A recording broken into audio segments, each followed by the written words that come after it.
finishing off my Fritos. Oh, there. We're live. Yes, we're live. I'm done. Hey, good. I mean, hey, you gotta get gotta get your night straight snacks in on that.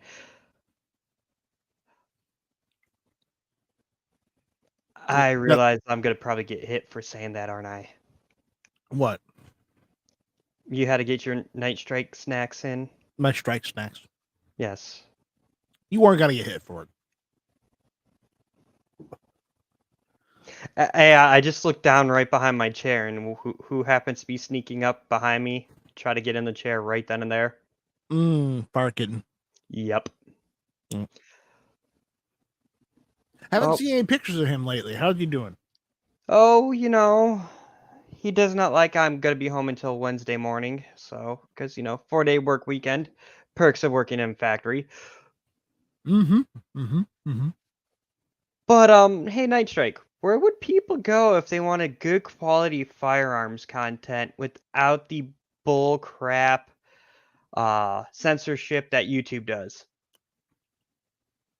I believe they would go to guntube.org.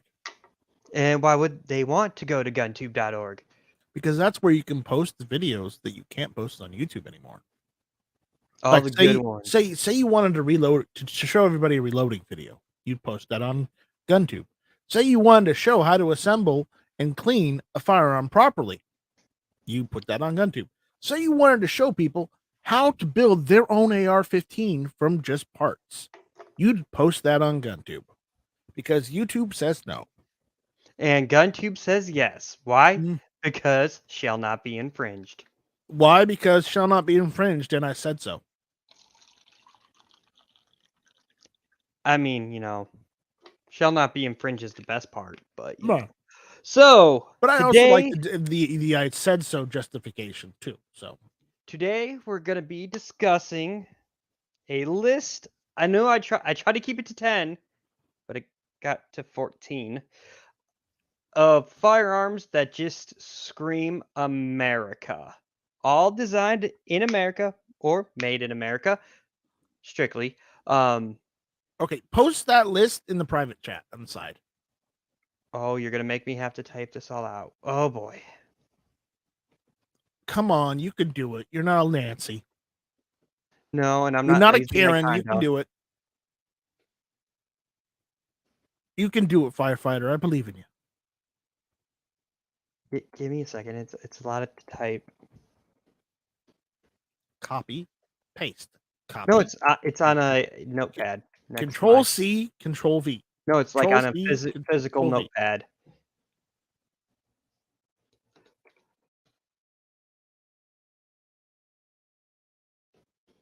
Car. All right, I'm being called away for a second, so you do that and keep the people entertained while I'll be back in a minute or two. Because we're still new, we're getting a lot of on the replays. Well, family wants to bother me, so give me a second, all right? All right.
Oop.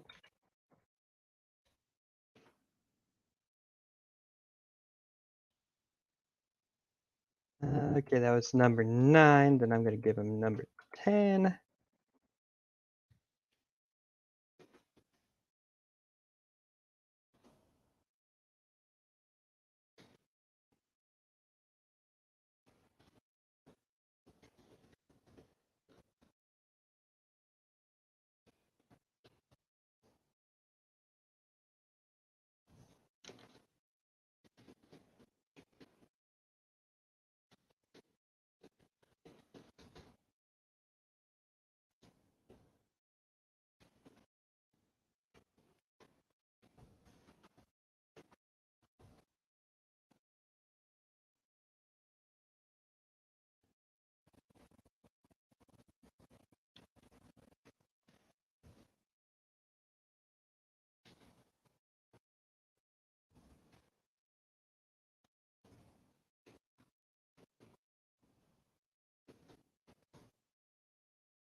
All right, I'm back. Good. I'm almost done sending you the list. I see nothing. I'm still typing it out. You can't type faster. No. How many words per minute can you type? My You mean school they got didn't rid teach of you that in people. school? How to type, 100 words per minute? No, they actually eliminated that class. Oh my freaking god! Hey, how many years older am I than you? Well, I'm 32, so 6. You're younger than boom. my brother. There we go. It's all sent to you in the private chat. All right, there we go. Yes, yes, yes. Okay, yes. I'm feeling heavily judged on my choices for this list. Mm, And I just realized I misspelled single. Damn it. you didn't have number 6, but yes. All right. So 6 okay. with the AR-15. I forgot to write that. But let's You're missing one. I am. Well, actually, you're missing 2. Oh, Mm-hmm. which would be the 2 I'm missing? Well, you're missing 3 technically. Well, feel free to add them in.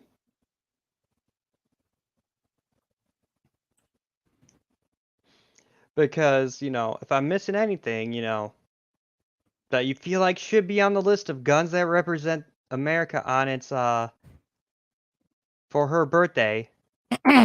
Look at my first one. Okay, yeah, you got a good point there.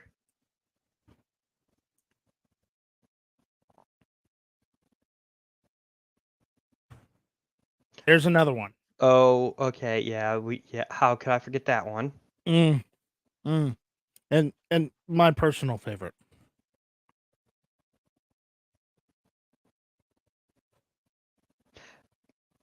Okay, we'll start with that. Now we have 17 guns that sum up America. Okay. So We're getting there. We're gonna start with your favorite, number 17, the M14. Mm-hmm. Why do you feel that it is one of the best guns to represent our country?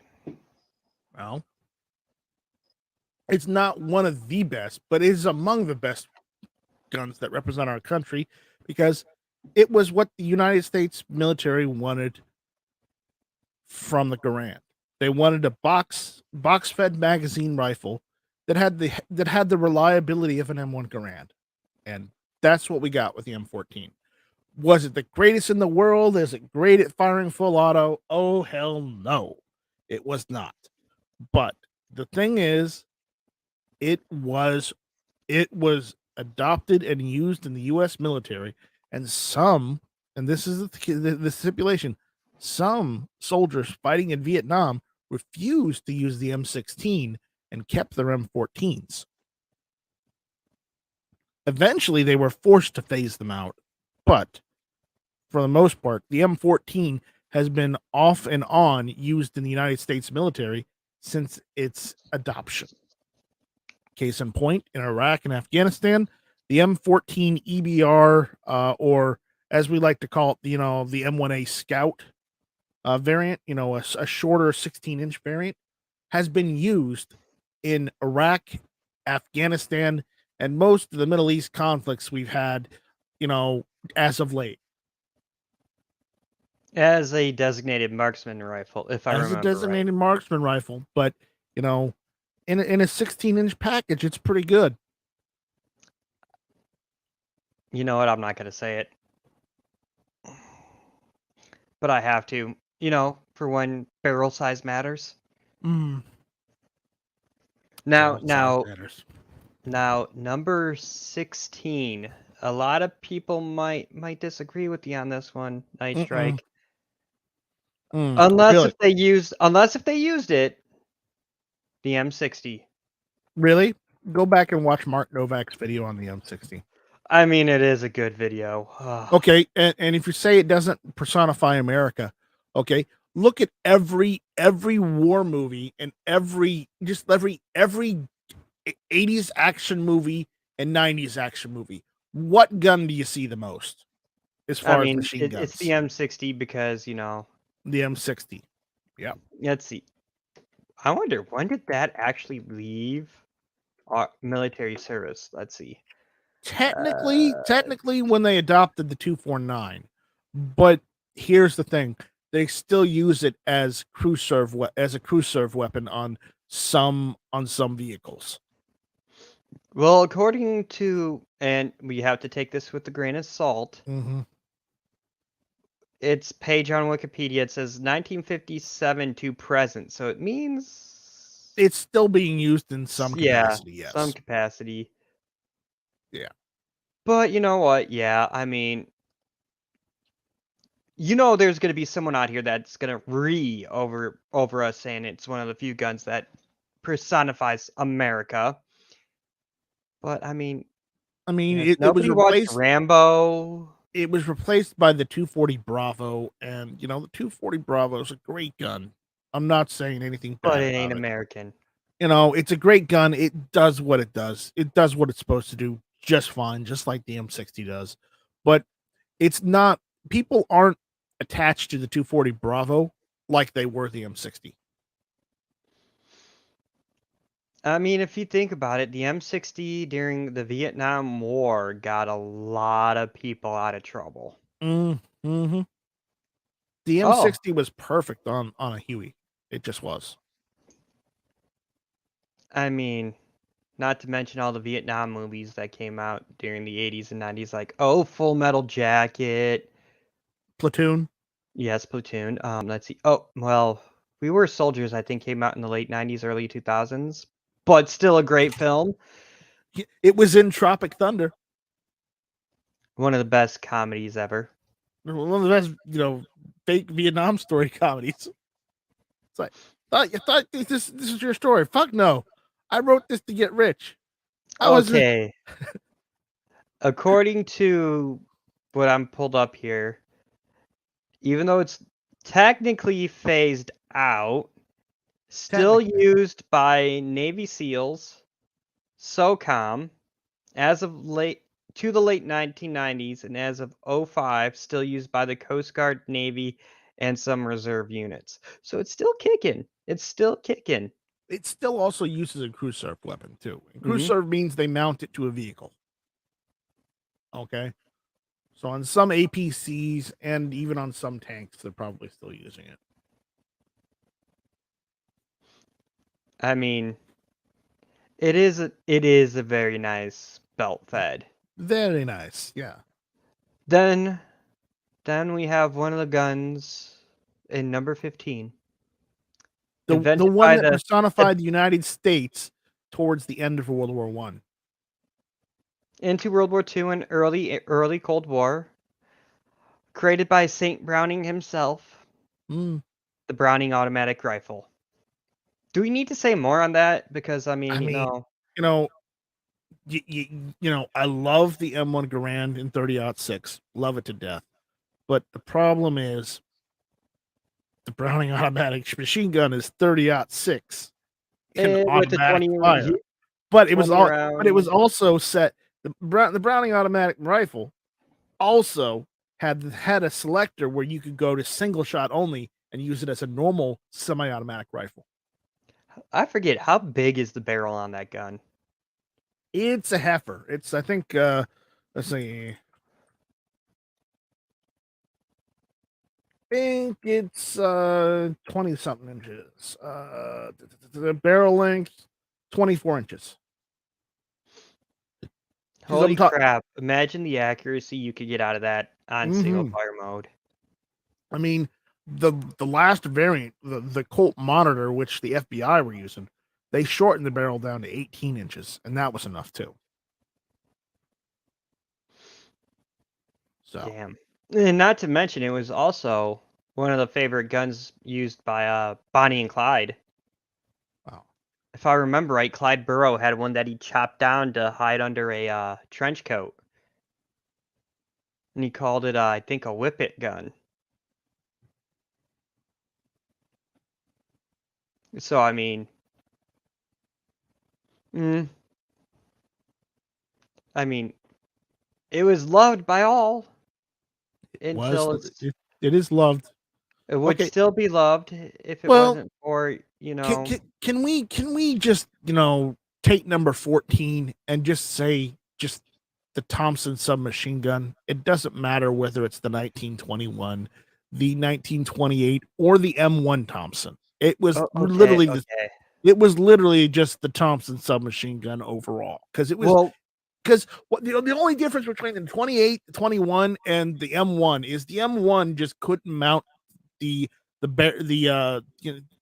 barrel max. That's it. The barrel drums. And I think the charging handle was on the side on the M1 model. No, it was. I think it was. Let me look it up. You're gonna make me look this up. Thank you. Yes, I am. Well, there's a reason why I put the 1921 model. Nope. For me, it's because I used to watch a lot of old gangster movies with my late father, and what was always used by the gangsters? The model 1921 Thompson. So for me, it's but then again, you get. But I think that would, or was the 28? Yeah, you're right. You're right. On the A1, it was moved to the side. I don't know if it was on the M1. I don't know if they moved it to the side on the M1, but the M1 had the charging handle moved from the top to the side, and then the M1A1 had the same thing. But again, if that was literally the only cosmetic change they did, beside only making it take stick mags instead of drum mags. Oh, and the front grip.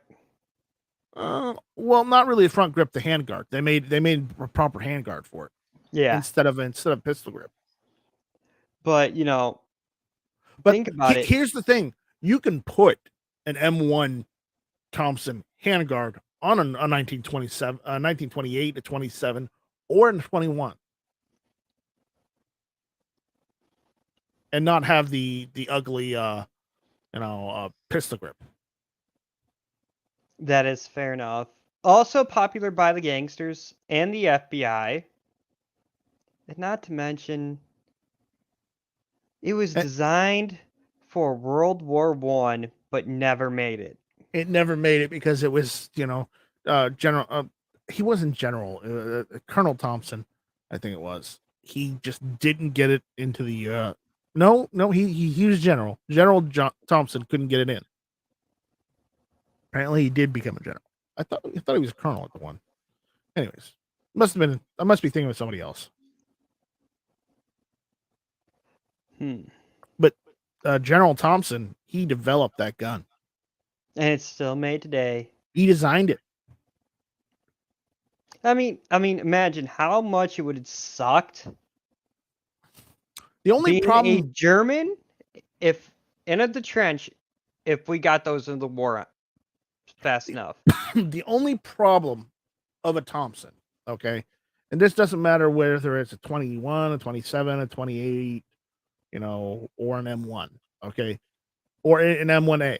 It doesn't an M1A1. It doesn't matter what version of the Thompson. The problem of it is that it was over designed and is heavy. You want to talk heavy? Empty A Thompson is 10 pounds, almost 11 pounds. Yeah, it's technically 10.8 pounds. Woo. Okay.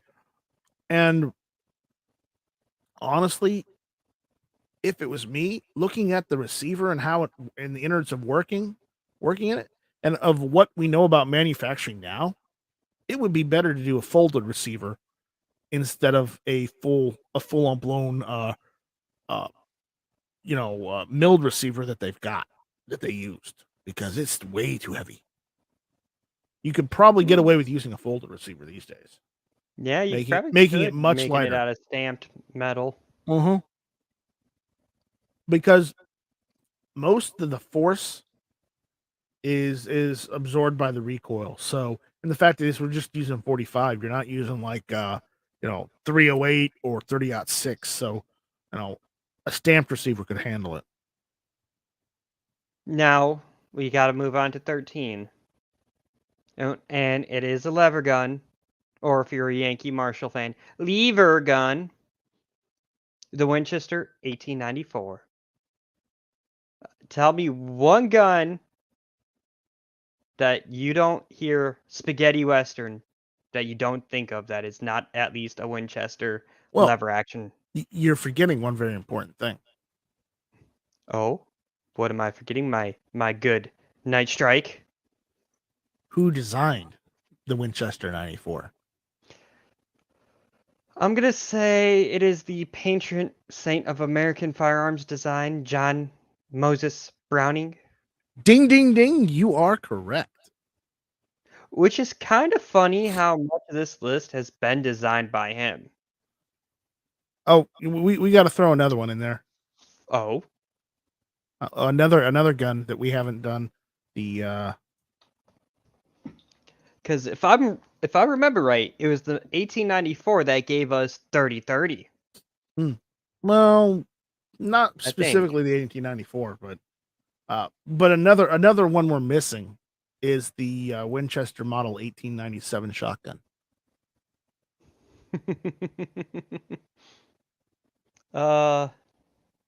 You know I'm right.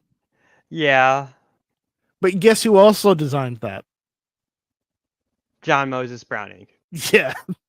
Well, that's what I most of the best guns that were designed in the late 19th, early 20th century were designed by him. He did a ton of them. I mean, to say he wasn't a genius is an understatement. Because think about it.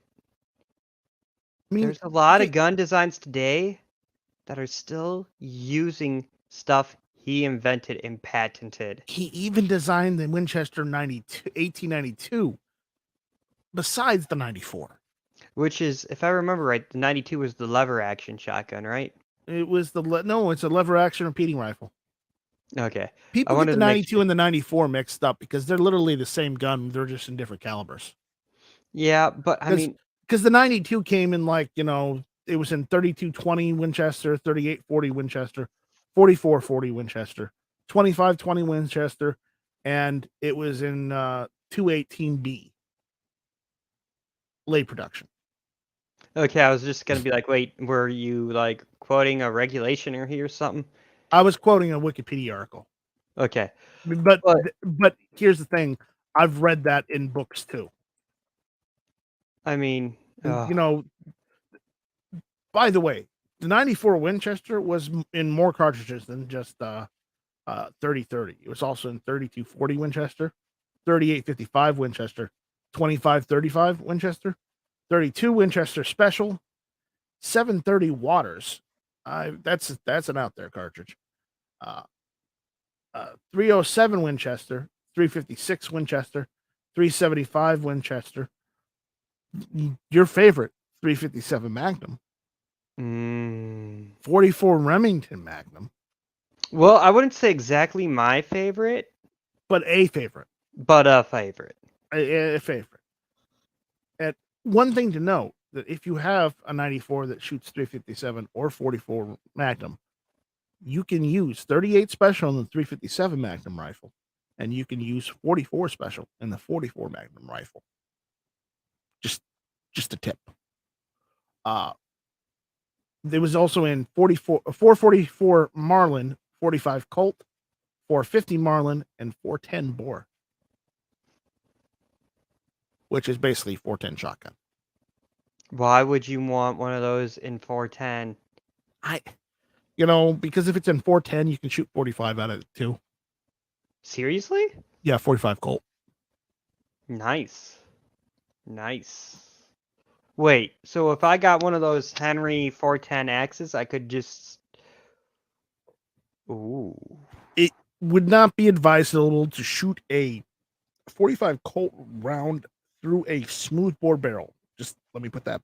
Well, yeah, because it's going to just bounce Rifle around. barrel. Yeah. And if you're going to shoot 410, shoot slugs through a rifle barrel. Better off. Yeah, because I don't even think there's They make slugs. buckshot for it. Yeah, they're you can do good double out buckshot with 410. You still get double out buckshot. Not as many pellets, but you still get it. So, but again, that's the 1892 and the 94. They're good rifles, designed by a decent engineer. Very decent. Now, we go to number 12. Because we Americans, being what we are, love ways we could, on the battlefield, take the biggest possible bullet for somebody to carry, and that's the M82 Barrett 50. They have the Barrett M82, standardized in the U.S. military as the M107. I mean, It's in two calibers: 416 Barrett and 50 BMG. yep. How can you not say no to something like that? I'll tell you how. You know how much a round of 50 BMG is going for right now? Last I checked, it was $10 to $14 Mm-hmm. around. Mm-hmm. But still, Before the gas inflation, it was about $5 a round. Yeah. Which means a 10-round magazine would cost you about... And before the COVID happened, it was only like $2 or $3 a round. Yeah, but still, even though it's not meant to be used in a sniping role, it still does. It's an anti-material rifle at best. Yeah. It's no longer gone are the days where 50 caliber was large enough for shooting tanks. Now, not so much. You're basically anything other than a tank is what you use the Barrett for. Oh yeah, blowing up an IED is what they use it for at distance. I know some military snipers were issued that and their traditional bolt gun in Iraq and Afghanistan, so that way if they were up in their little sniper hide and they had to engage, say, a insurgent vehicle, they could knock it out. But I remember back when History Channel was actually about history. That tells you how old we both are, Night Strike. They had a special I'm on. surprised you still remember. Hey, how do you think I developed my love of firearms? Your dad? No, he didn't own any growing up around me. It was History Channel, Tales of the Gun. Mine was Mail Call. They had a show on there called Snipers Inside the Crosshairs. Okay, let's move on. Okay. Then, number 11 is the Model Winchester Model 12 shotgun. Yeah, the Winchester Model 12 was a decent shotgun. Well, think about it. They're taking...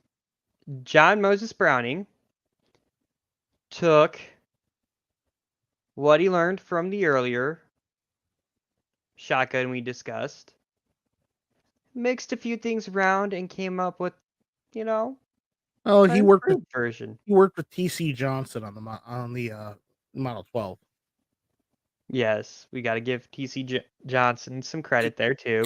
Because if you look it up, TC Johnson and John Moses Browning were the designers of the Model 12. Yep, and it was to be an improvement of the 1897. But we used militarily the Model 12 from World War I all the way up to the Vietnam War. Mm-hmm. Now, I got this to say. Winchester, if you get back into the firearms market, don't just go with your lever guns, bring that back. I think they still are in the firearms market somewhat. They just don't they don't make shotguns as much anymore. I mean, they do make shotguns, but they're making all the new stuff these days. Yeah. I mean, if you look at their website, they got the Super X4, the X3, the Model 101, which is an over under. They've got the SXP, which is a semi-auto. I mean, no wait, excuse me, it's a pump. It's the super pump. And you got the Model 9410, which is basically a lever action shotgun. That's their current lineup of firearms. It's not that Winchester has stopped making firearms; they never stopped.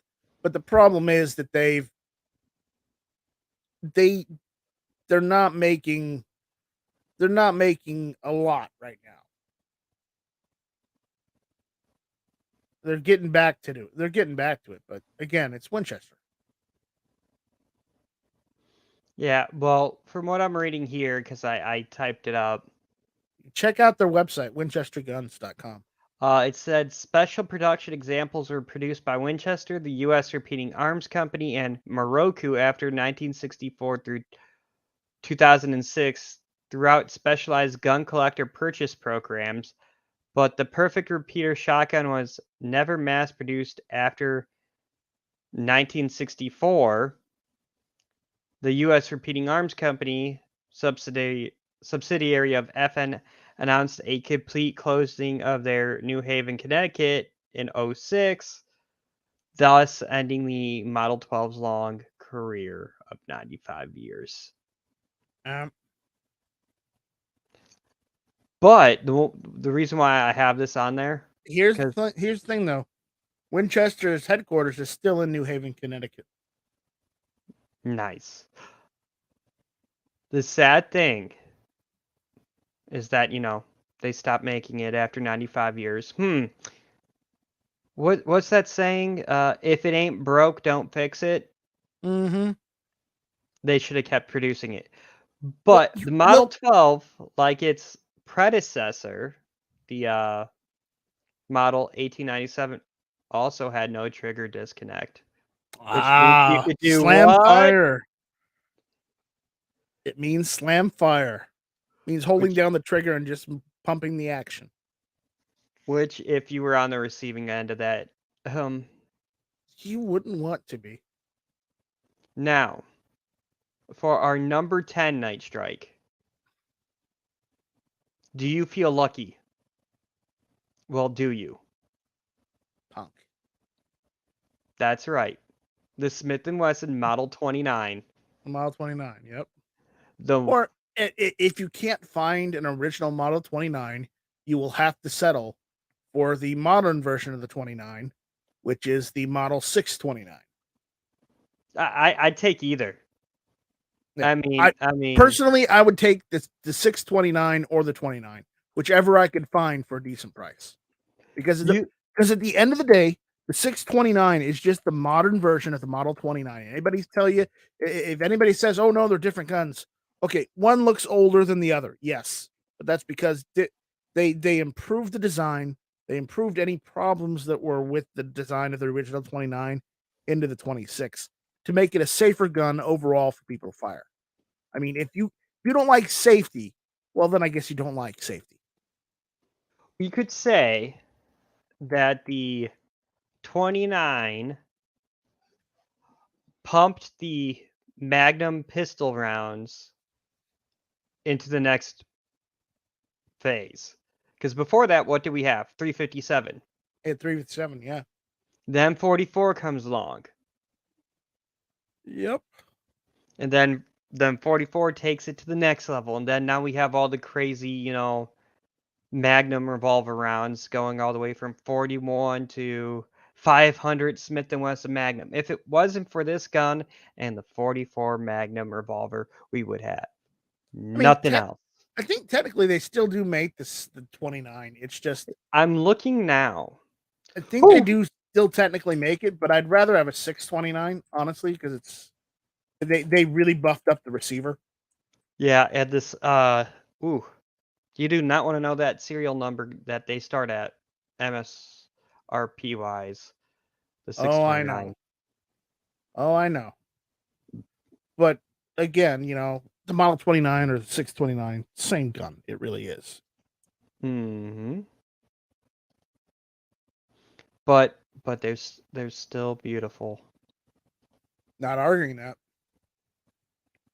Why did I click K frame? It's an N frame. Because you're a firefighter.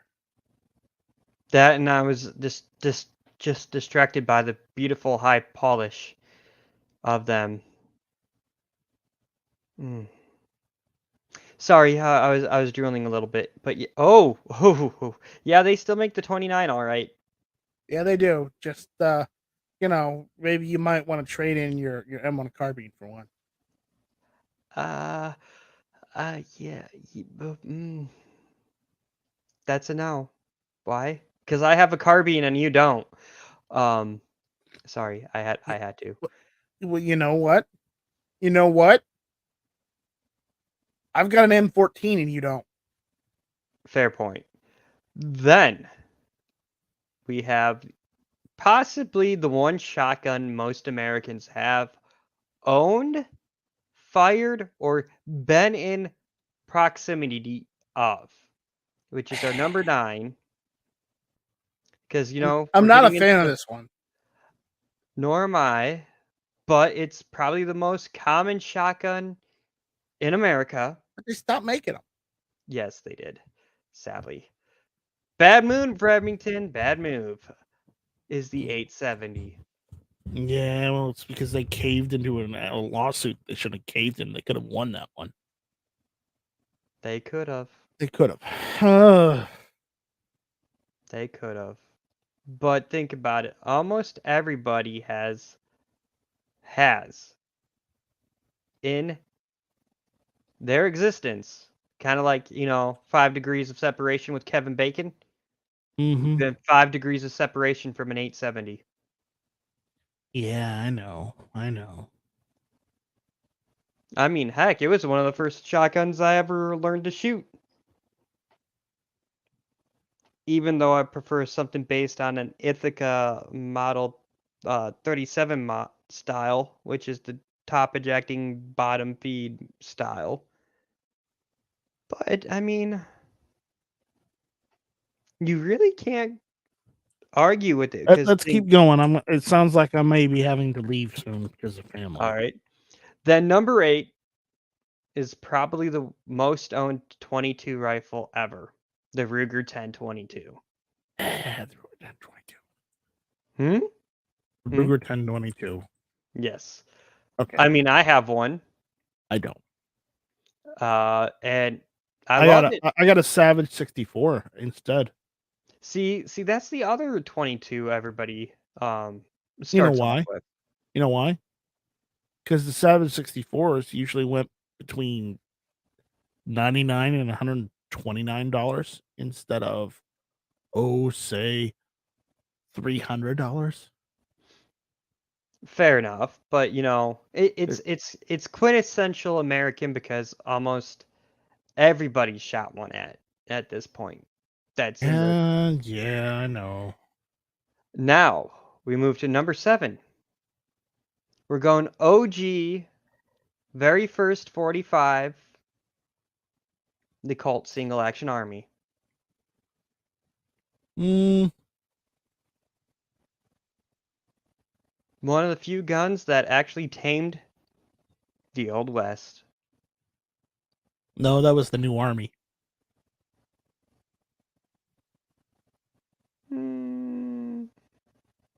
Hold up.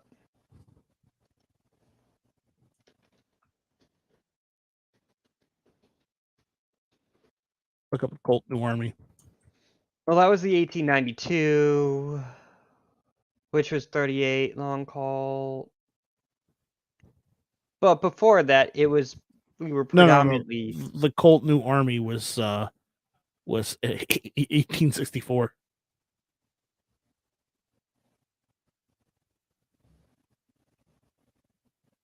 But that would have been a black powder. Mm-hmm. Cap and ball. Mm-hmm. The Single Civil Action War. Army came out while we were settling the Old West, during the cowboy days. Colt Army, I think is not new. Yeah. I think I'm thinking of a New Navy or something. I don't know. I think you are. I think you're thinking of the Colt 1892, which would No, have succeeded the Single Action Army. not the 1892. I'm talking cap and ball. The Colt Army model 1860. That's the one I'm thinking of. It's also the Colt Navy. But that's the gun that fought that fought for the Old West.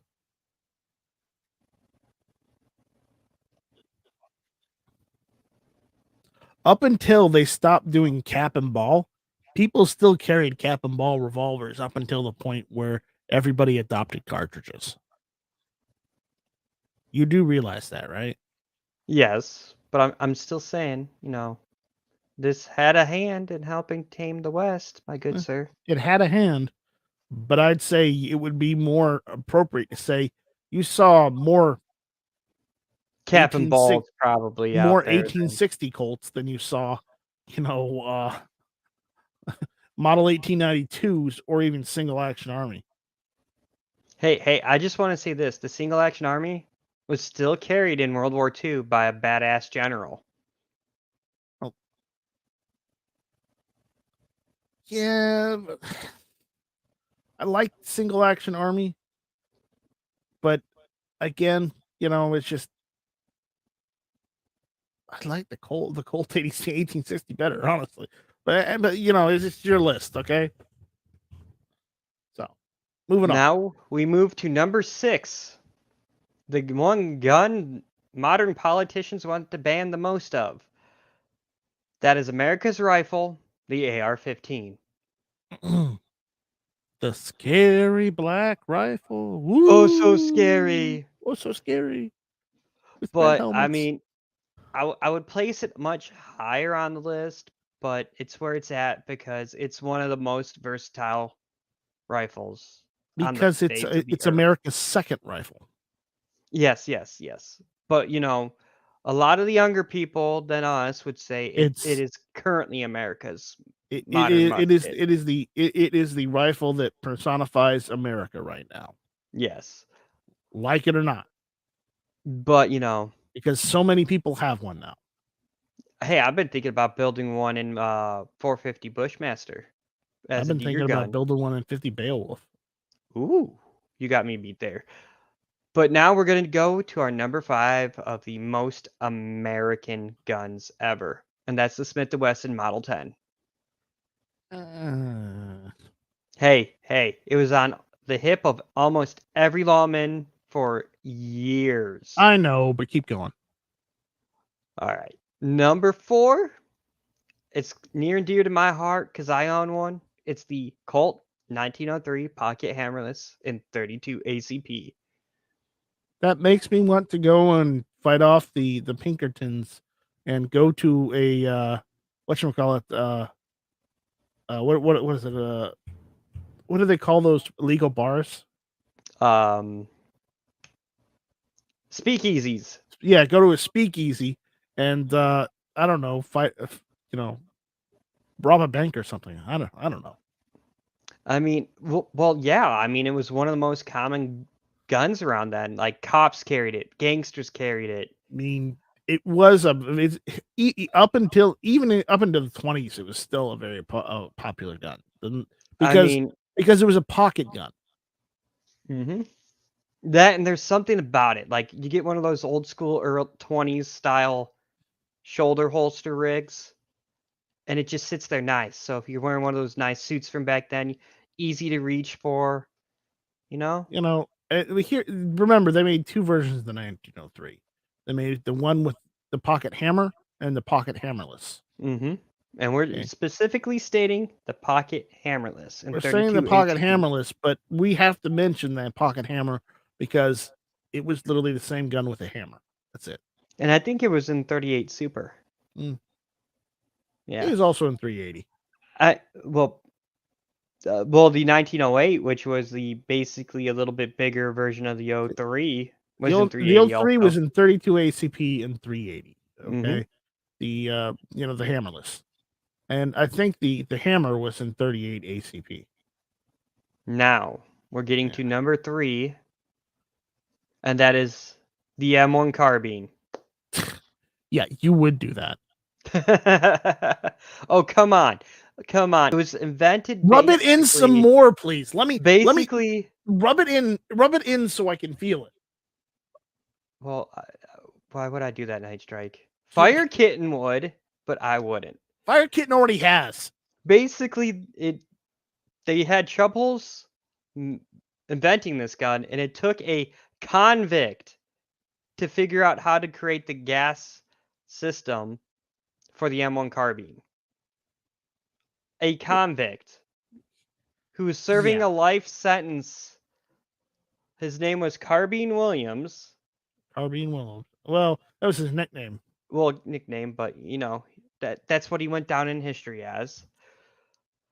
And apparently, while he was serving out his life sentence, he completely repented, became a model prisoner, and was on such good behavior, he was allowed to maintain the prison's armory. You wouldn't see that today, but you know, one of the best little handy rifles that you could say, is it really a carbine or is it a PDW? Yeah, okay, moving on. Okay, number 2. America's original rifle. The true American rifle. rifle, the M1 Garand. Mm. Now, for our viewers who might be watching this later, who go, well, actually, it was invented by a Canadian. Look, he created it while working for the original Springfield Armory. The real one. The real one, yes. The OG. The government. So by default, it's American. He's the only Canadian we claim. He made it for the United States military. So Yes. technically, if you work for the United States military, that makes the gun you create American. Mm-hmm. So now, for our number 1, the pistol that should be even criminals of the 20s use this gun, and everyone still uses this gun today, and it's over 100 years old. It's actually 121. No, 111. No, wait, hold on. I gotta do the math. Hold on. Let me go do the math. Let's see. the official state gun of Utah. Okay, it's 111 years old. That is this the year. 1911. People still use it. Gifted to us by the saint himself, John Moses Browning. May his soul rest in peace. Mm-hmm. All right. I hate to do this, but I have to leave early. So I will see you later, firefighter. Everyone out there, have a good afternoon and have a good 4th of July. Firefighter, you and Fire Kitten celebrate your 4th of July. Oh, we will. So, we will. With that, I'll see you guys later. Take it easy. Good night. And with that, I'm going to wrap it up and call it a night. Sorry, Sam of Anarchy, you just got in here, but, you know, gonna wrap it all up. And a little early because, you know, I got a fireworks show to go to tonight, so. Yeah, go to your fireworks show. I gotta go. So, let's cut this one short. Shall not be infringed. Hit Shall or not miss be Tuesday infringed. nights, 9 p.m. Eastern. See you then. Hit or miss Tuesday nights, 9 o'clock.